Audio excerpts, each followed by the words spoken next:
कमरिया बाबा से कह छथिन जे हे महादेव, सावन में कान्हा पर जल उठा के, सावन में कान्हा पर जल उठा के जइबै बाबा के धाम। हर हर कही बम बम कही, हर हर कही बम बम कही। सावन में कान्हा पर कामर उठा के, सावन में कान्हा पर कामर उठा के जइबै बाबा के धाम। हर हर कही बम बम कही, हर हर कही बम बम कही।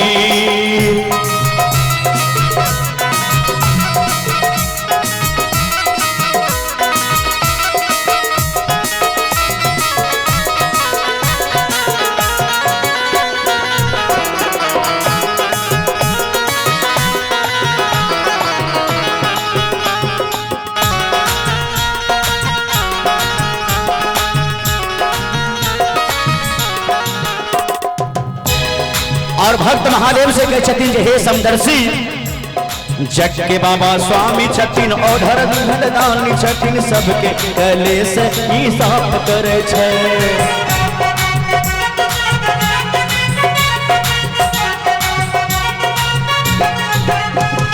जग के बाबा स्वामी छथिन शंभु ओढ़र दानी छथिन, सावन में देवघर निवास करे छे।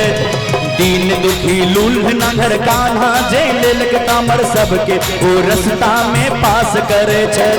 सुल्तानगंज से जल उठा के, सुल्तानगंज से जल उठा के जइबै बाबा के धाम। हर हर कही बम बम कही, हर हर कही बम बम कही, हर हर कही बम बम कही, हर हर कही बम बम कही।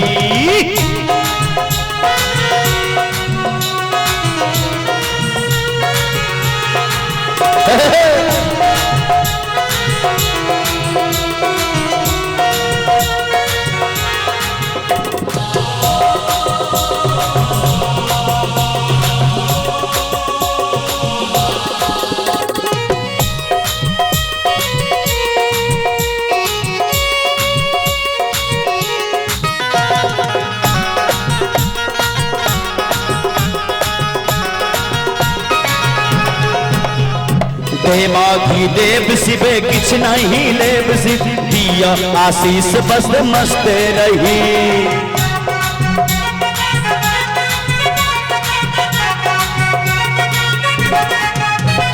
अच्छत आनब हमें चंदन आनब हम, आही के टहल में व्यस्त रही।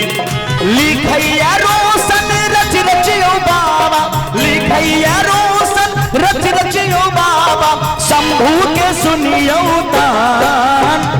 हर हर कही बम बम कही, हर हर कही बम बम कही। लेकिन एक बार बाबा के नचारी पर जोरदार ताली होगा के चाहिए 2 सेकेंड। बोले शंकर भगवान की।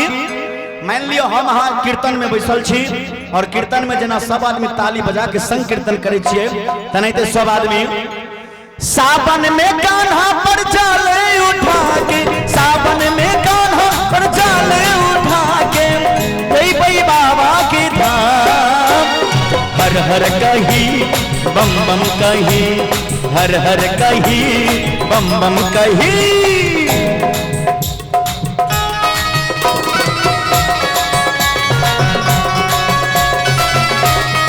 हरि बोल।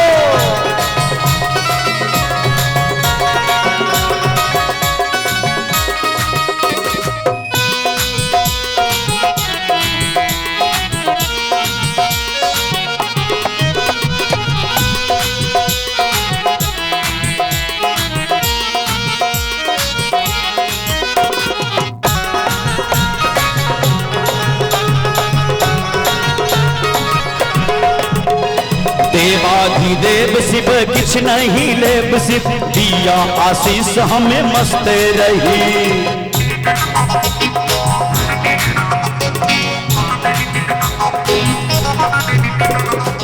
अक्षत आनब हमें चंदन आनब हम आही के टहल में व्यस्त रही लिखैया रोशन रच रचियो बाबा लिखैया रोशन रच रचियो बाबा शंभू की सुनियो